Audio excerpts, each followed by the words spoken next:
Hey, what's up gamers? Welcome back to another terrible tutorial. Today I'm going to teach you how to make a grappling gun, much like this one. It's not that hard, it's pretty simple, but a lot of people are asking me, so I'm just going to show you how I did it.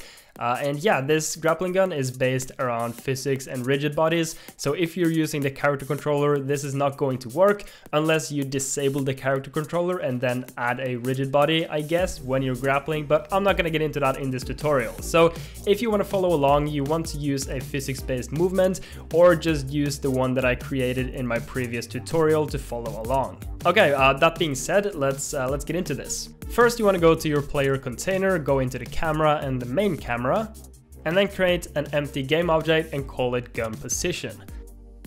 Then we're going to add a 3D object and just make it a cube and place it under the gun position. This is basically going to be our grapple gun, so if you don't have a gun model, you can just use this cube. Just place it where you want the gun to be, something like this. Now I'm just going to use a pistol model that I made for my game Carlson because the cube is kind of whack and I want to use my pistol. So, you know, if you have a pistol model, this is where you want to place it. Then you want to create a new empty game object under the pistol or the cube, and you want to position it at the tip of the pistol or the cube, and this will be where the grapple rope will come out of. Once that's done, select your pistol again and you can add a line render. Let's change the width to something like 0.1.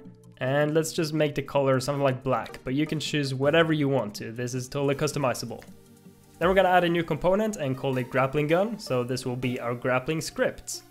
Go ahead and open up the script and let's get started. So I'm just gonna get rid of all of this. And first we're going to get a reference to the line render we just made. So we're just gonna make an awake method and we're gonna get the component from our game object. Let's make a vector 3 and let's call it grapple point. And this will be where we grapple to.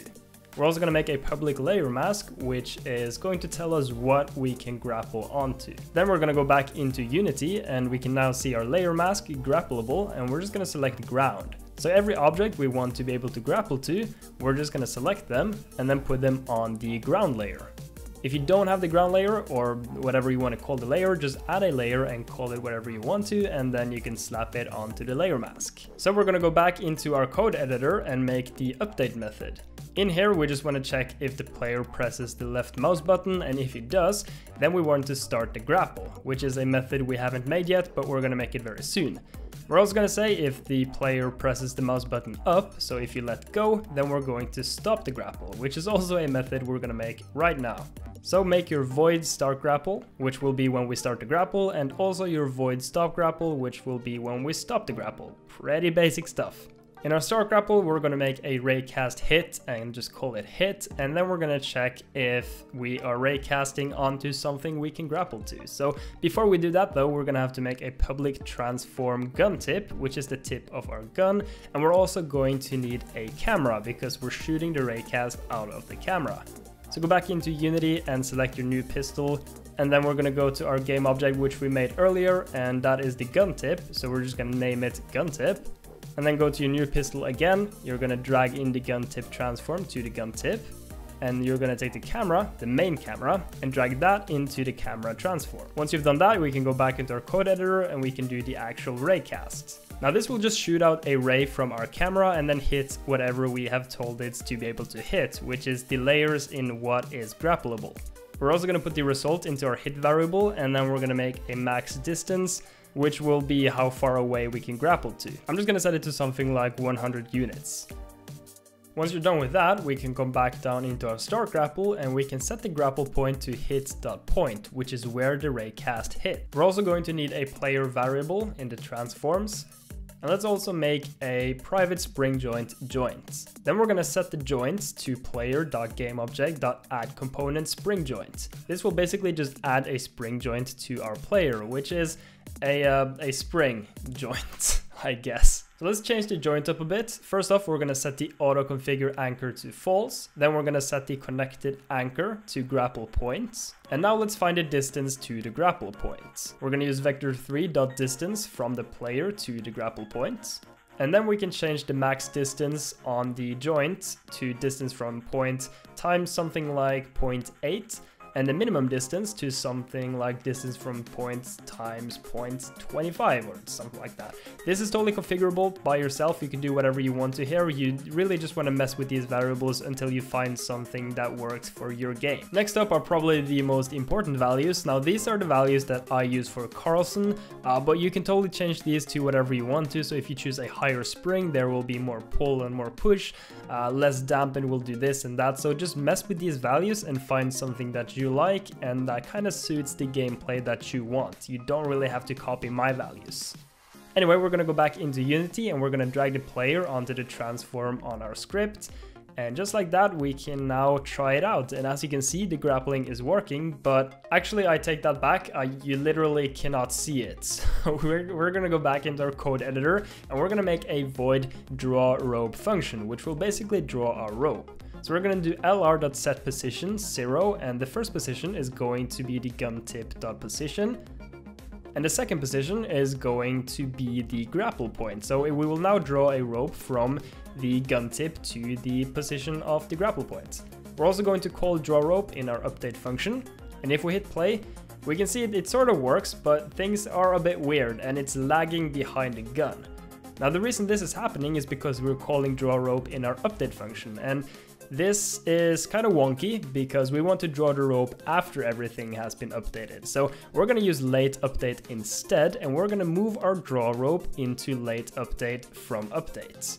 And if you now go back into Unity, hit play, you should see that it updates correctly. So it's now actually following the gun, which is great. But currently it's just a purple slob, which is kind of weird. So go out of play mode again, select your pistol or your cube if you don't have a pistol model, and we're going to change the material to default line. This will just make sure it's not purple and we can actually select the color, and let's also change the width to something like 0.08. We're going to change the corner vertices and the end cap vertices to 10, and let's hit play and see what happens. It's still looking kind of thick, so we're going to change it to 0.06 instead. Then go back into your code editor and we're going to change the position count in start grapple to 2. Then we're going to go into draw rope and we're going to check if there is a joint or not. And if the joint does not exist, we're going to return, which will make sure we're not drawing anything when there is no joint. So if you're not grappling, obviously you shouldn't be drawing anything. Then go into stop grapple and we're going to set the lr.position count to 0. And we're also going to destroy the joints. Now if you go back into Unity and hit play, you can see we basically have a fully functional grappling gun. Obviously it doesn't look too good because the gun is not rotating towards the grapple point, so let's fix that real quick. Go into your gun position and add a new component. We're going to call it rotate gun. Then go into your rotate gun script, and first off we're going to make a public grappling gun grappling. This will be a reference to the grappling gun script we already created. We're also going to make a void update method, and we're going to check if the grappling gun is grappling, which is a method we haven't created yet. And if it's not grappling, we're going to return. Back into our grappling gun script, and we're going to make that method that we don't have yet.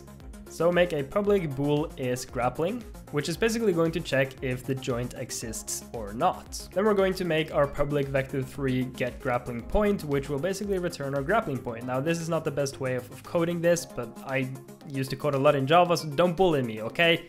Whatever. Go back into our rotate gun script and we're just going to use transform.look at grappling.get grapple points.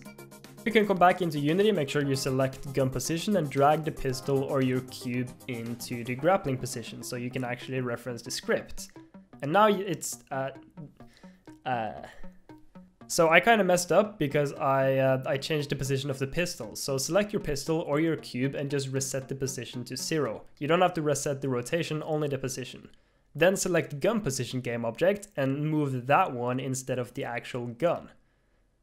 Once you've positioned it to where you like, you can hit play, and now it should be fully working. The only problem now is that once you stop grappling, it will be locked in place and the rotation is kind of weird. Now to fix this problem, we can just do some quaternion lerping. Yeah, I'm not going to show the coding of it. You can just copy this script here and it should be working. So there you go, your grappling gun is done. Obviously there is a lot of room for improvement. This is just like the very bare bones. These are just the super basics. There are many things you can still change. You can mess with the values to get something you like. For example, try lowering the damping and see what happens. You'll suddenly have like a Fortnite kind of grapple gun pull thing. It's kind of fun to mess around with and just see if you can find some fun values. But yeah, this is how I did it for Carlson. Also make sure you wishlist Carlson on Steam or I will slap you.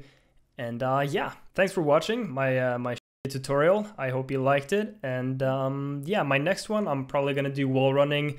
So I'll see you guys in half a year, and then we'll figure out how to do wall running together. So that's gonna be a lot of fun. Follow me on Twitter, face I don't know, links in description. Okay, thanks for watching, boys. See ya. I'm out.